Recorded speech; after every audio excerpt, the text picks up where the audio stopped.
Welcome to the first ever Everything Cleaning podcast. This episode, we're going to go over pricing for residential house cleaning. Now, stick around to the end. I'm going to supply you with my pricing checklist as well as an Excel document worksheet that has all the formulas you need to track all of your pricing.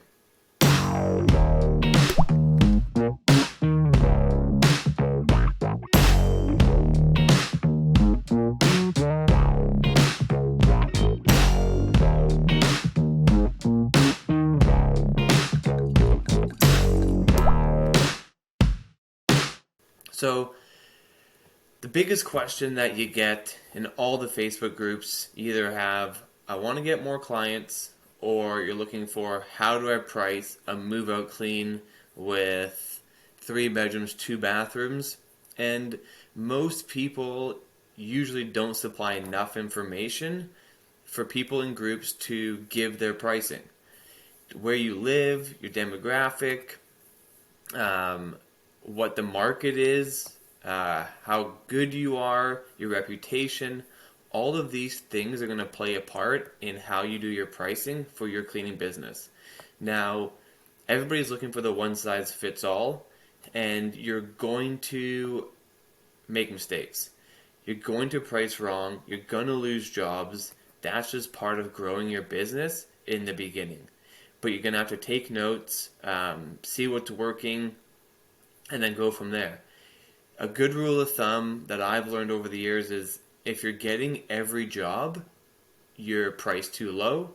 If you're not getting any jobs, then you're probably priced too high. And now there is variables that can occur within both of those, but it's a good rule of thumb to go by in the beginning. Now, will you lose money when you first start out? Most definitely. So what I'm going to share is a formula you can use to help. This is going to help with reoccurring contracts. If you're going to be pricing, say, a weekly cleaning and you're going to invoice monthly, or a bi-weekly cleaning. And so what you're going to want to do, so get a pen and paper and write this down. So take the amount of hours you think the cleaning is going to take, times that by your average pay, which you're going to want to add 20% to that number to cover any sort of WCB, employee insurance, payroll, all that kind of stuff. So an example, $10 an hour times 20% is $2. That equals $12 per hour. So you're going to want to do, say it takes 4 hours. 4 hours times $12. That is going to be the cost. It's going to be to do that cleaning one time. So what's that? $28. And now, say you're going to do one cleaning per week. You're going to want to times that not by 4, because there's more than 4 weeks in some months. So do 28 times 4.33. That's going to cover those random 5-week months that some people, if they have a Monday cleaning, they might fall into 5 cleanings per month. So you have 4 hours times $12 per hour equals 28. 28 times 4.33, that's going to equal your total cost per month to pay that employee to do that cleaning. So 4.33 times 28 is $121.24. Now that we have the $121.24, that is our cost of goods sold. Now, to make our cost of goods sold 50%, which is a good target to hit for a residential cleaning business, you're going to want to take your $121.24 and divide it by 0.5. So for 50%, you just times 121.24 times 2. So you get 242.48. That is going to give you a 50% cost of goods sold. So that's going to give you, from there, your gross profit of being 121.24. Now, if you want to make it a 60% cost of goods sold, 200 and 206. So the higher your cost of goods sold, the lower your price.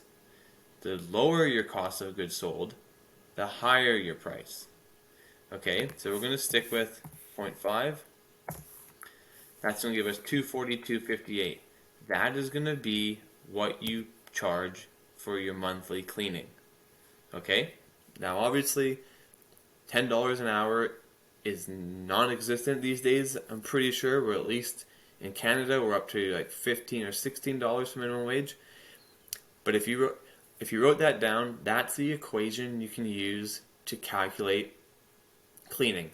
Now, as a new business owner, the issues that you're going to have is you're not going to know how long it takes to clean every single house. So sometimes it might be over, sometimes it might be under, but over time, over the more houses you clean, you will be able to pick up on what you think it'll take to clean a certain size house. Now, at the end of this podcast, I'm going to put in the description below what I use. I have an Excel sheet of, 1 bedroom, 1 bathroom, a half bathroom, and then square footage, and it's going to give you a price, and it's also going to give you the time. Because your pricing might be different where you live. Maybe you charge more, maybe you charge less, but there's going to be times on there. So you can take 3 bedrooms, the time, add 2 bathrooms and the time, then add the house is, say, 2,000 square feet, add that time, and it could equal 5.5 hours, times that by all of your average hourly pay, and then the extra 20%, and add all that into the Excel sheet that I'm also going to provide for you. Put that in there, and then you're going to be able to give pricing pretty accurately. And so over time, adjust it, find out what the pricing works for you, maybe call a couple companies in your area and see what they charge. Maybe some have online booking, and you can kind of compare to see what you would charge for a 5-bedroom, 3-bathroom house and what your competitor is charging. It's also going to then follow with what you're providing in your services. If it's just a bathroom and floors and you just do a quick run through and you're a cheap service, then it's going to be a little different. If you're going to include washing all the walls every time in just like a basic weekly cleaning, that's a huge time consumer and it's going to have to charge more. With that, you're going to have to see what your clients are looking for. Maybe people don't want their walls washed, so don't charge $200 more than your competitor doing a service that people don't want. There's obviously going to be different pricing for a standard cleaning. There's going to be a different price for a move-out cleaning if people want deep cleaning. So that's something you're going to have to consider. In the sheets I'm going to provide, we're going to have the different prices for standard cleaning and then what you would add on if it's deep cleaning. You're going to have to look into what services you're going to add on for deep cleaning, whether it's washing baseboards, washing doors, washing walls, cleaning the stove, whatever it might be. You're going to have to figure that out for your own business, and it can be whatever you want. You can kind of follow what the people around you are doing, the other companies. You can set yourself apart and do something a bit different. Just make sure that you're making money, because the last thing you want to do is provide a bigger service and charge a little bit less. So what happens is people are trying to compete on price and service, but they're just slowly working their way to making no money. You're going to want to provide a good service. You're going to want to be reliable, be dependable. You're going to want to supply consistent service and do it at a fair price. Charge more. Charge more than your competitor and do a good job. People will pay for services that wow them. So, going to take some trial and error. Feel free to go off the worksheet that I'm going to provide, and then from there, kind of tailor it to maybe you priced $350 for a move-out clean, and it took you triple the amount of time. Maybe it's because you're still new, but then put that information in the sheet. Take notes, track it all. If you're not tracking You're not going to be successful. No guessing. Just try it. Take the notes. Analyze from there, and then keep adapting and changing until you find that sweet spot of getting clients that pay you for you to make money. Because if you're doing a job that you're not getting paid very much for, you're not going to be thrilled to be there. You're going to get upset during the cleaning, like, I'm not making any money. Then you might cut corners. You cut corners, you get bad reviews. Bad reviews lead to less business. Less business leads to maybe charging less for the next one. And it's just a cycle of eventually not making any money and being kind of pissed off at the business itself.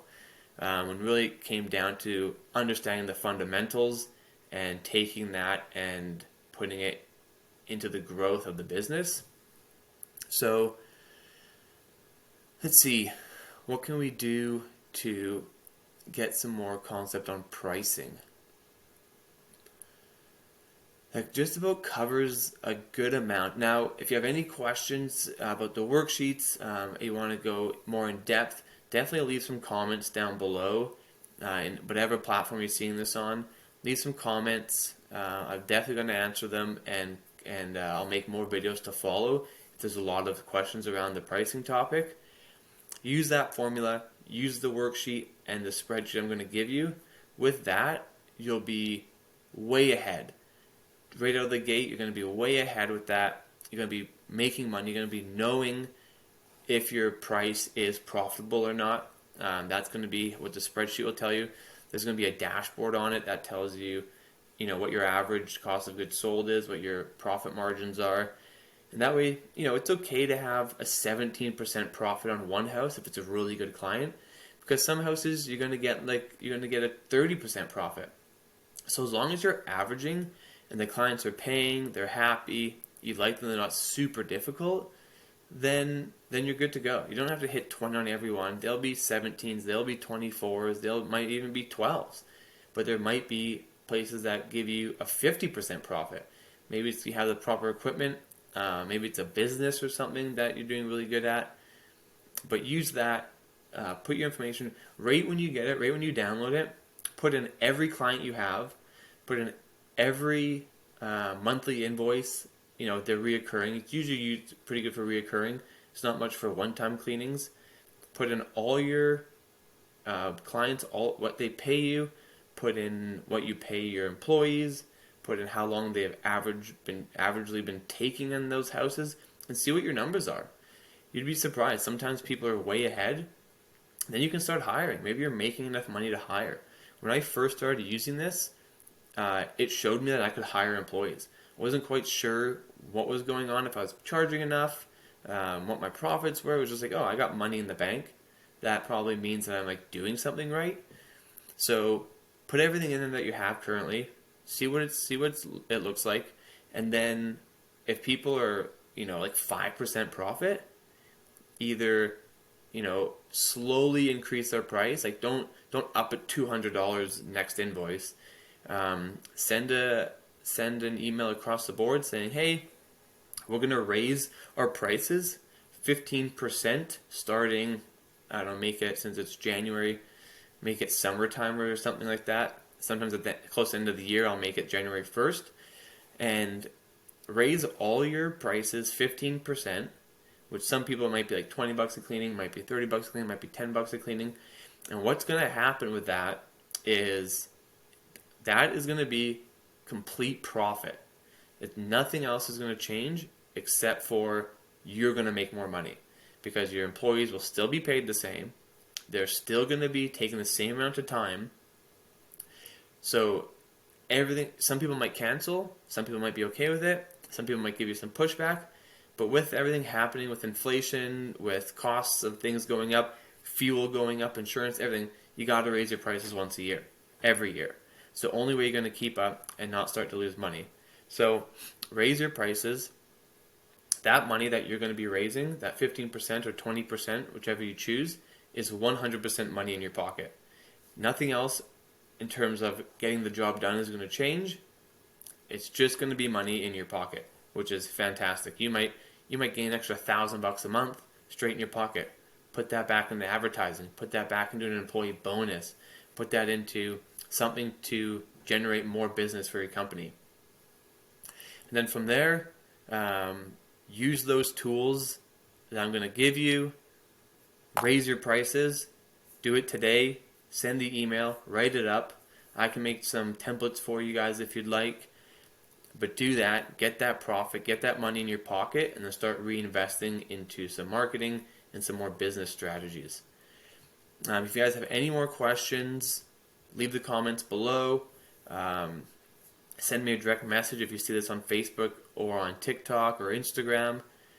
But that sums up our video for pricing.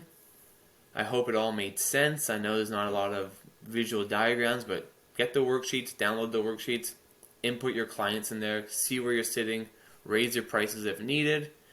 Probably will be needed, so definitely raise them. And thanks for watching. We'll see you guys in episode 2.